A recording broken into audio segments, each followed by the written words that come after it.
اعتکاف د رسول الله صلی الله علیه وسلم یو عظیم سنت ده. حدیث کې دی نبی صلی الله علیه وسلم به هر کال اعتکاف کوو، چې په کوم کال وفات کېده په هغه کال ډبل اعتکاف وکړل.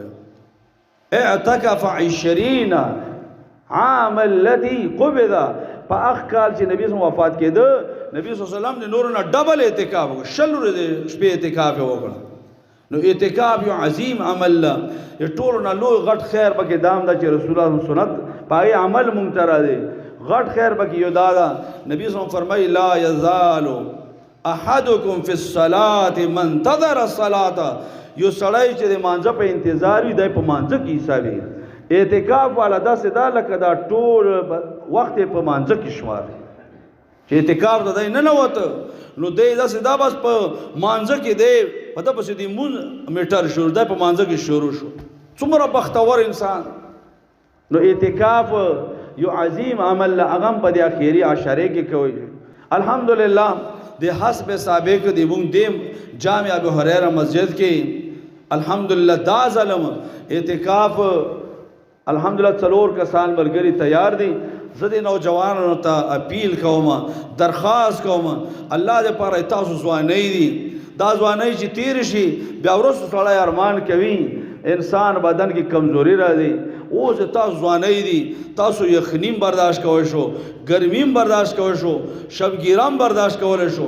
نو اوس ځوانۍ دا دور د ځوانۍ دا یو قسمه زکات به چې ته ووایو هغه وباسو او اعتکاف کې دې ځای کې شامل شو. انشاءالله ډېر غټ کا یو کال مو اعتکاف وکړه، کال ته بیا نور ملګري تیار وو. اعتکاف دپاره غټه مسله دا ده، عایشه رضی الله فرمایي چې ان المعتکف لا يعود مریضا، دې څه آداب دي د مریض تپوس ته ونه چې یاره فلان کې کې بیمار اوسو چې تپوس ته ورشو نه.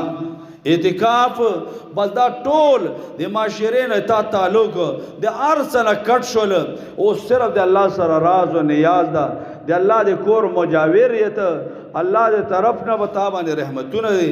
اوس د دنیا سره لا يعود مریضا، د مریض تپوس څومره غټ ثواب لري، خو په معتکف باندې دا نشته ده.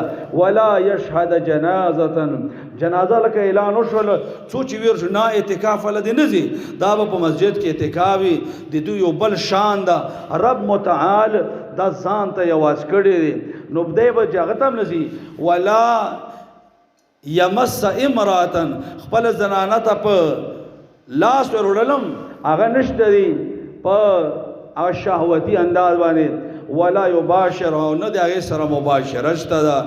او بیا عایشه الله فرمایي ولا یخرج لحاجت، د حاجت دپاره هم نه وځي الا لما لا بد منه، هغه حاجت چې هغې نه ضرورت نه. اوس مسجد کې سړی اودس ماته خو نشي کولی، نو د هغې دپاره که نور حاجتونه به نشي یاره موبایل کې را سره ایزی لوډ ختم شوی، نسوار را سره ختم شوي دي، پلانکی شی مې نه، دا حاجتونه به پرېږدو، دا به اعتکاف والا پرېږدي، دا به نه دی دې دپاره، دا په اعتکاف والا پابندۍ دي. انشاءالله غوره دوی دپاره دا ده چې 21 شپه په مسجد کې تیر کړي او د سهار مون نه بعد خپل د اعتکاف ځای ته بیا ننوځي.